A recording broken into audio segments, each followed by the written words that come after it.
pour ce qui concerne l'édition de 2024 du dialogue national, axé sur la réforme et la modernisation de la justice au Sénégal, mon avis est que les dernières années que nous avons vécues ont largement écorné l'image de la justice et ont établi un doute entre le justiciable et celui qui rend la justice en son nom.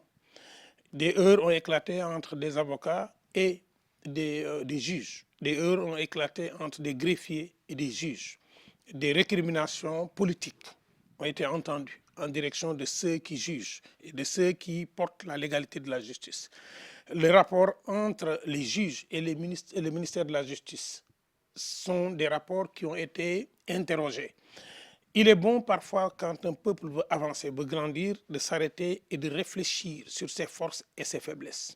La véritable question aujourd'hui, ce n'est pas de jeter le bébé avec l'eau du bain, mais de voir que la grandeur de la justice sénégalaise et sa force par le Conseil constitutionnel ont permis d'avoir des élections régulières, normales, transparentes et calmes.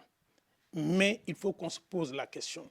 La durée des détentions préventives, la question du séjour carcéral, la prise en charge des délits mineurs, les retours de parquet, mais surtout la rapidité avec laquelle certains voleurs, certains agresseurs sortent de prison.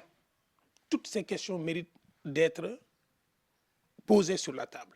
Une des grandes questions qui mérite aussi d'être posée sur la table, c'est la conformité des lois par rapport à l'état d'esprit du citoyen de 2024. La justice commence par avant l'arrestation, par l'enquête, par la suspicion, par le doute. Comment arriver à ce que tout le processus soit un processus de valorisation de l'humain, pas de destruction de l'image de l'humain?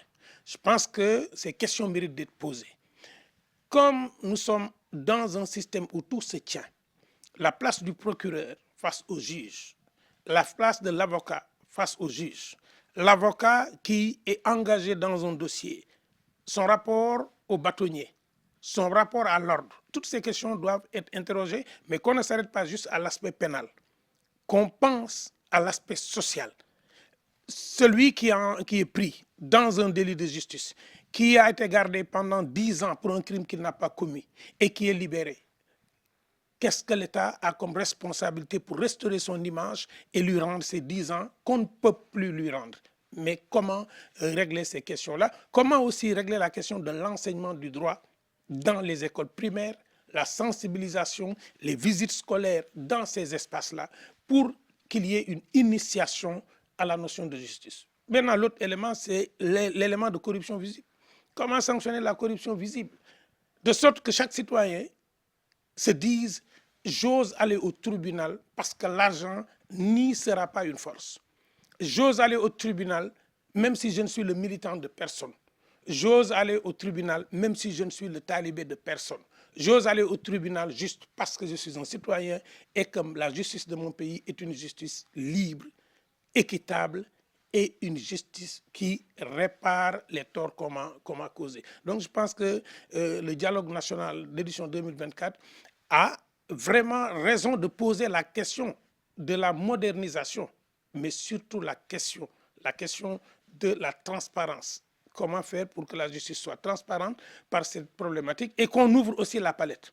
Que ce ne soit pas un débat entre des intellectuels du droit, mais les praticiens du droit, ceux qui vivent avec les détenus, les problèmes qu'ils rencontrent, on doit les écouter. Ceux qui, sur le processus, procèdent aux arrestations, les huissiers qui vont amener les convocations. Il faut que toutes ces catégories soient respectées et que les intellectuels non praticiens du droit sur le terrain fassent preuve de modestie et écoutent ceux qui ne connaissent rien du droit, mais qui connaissent la société.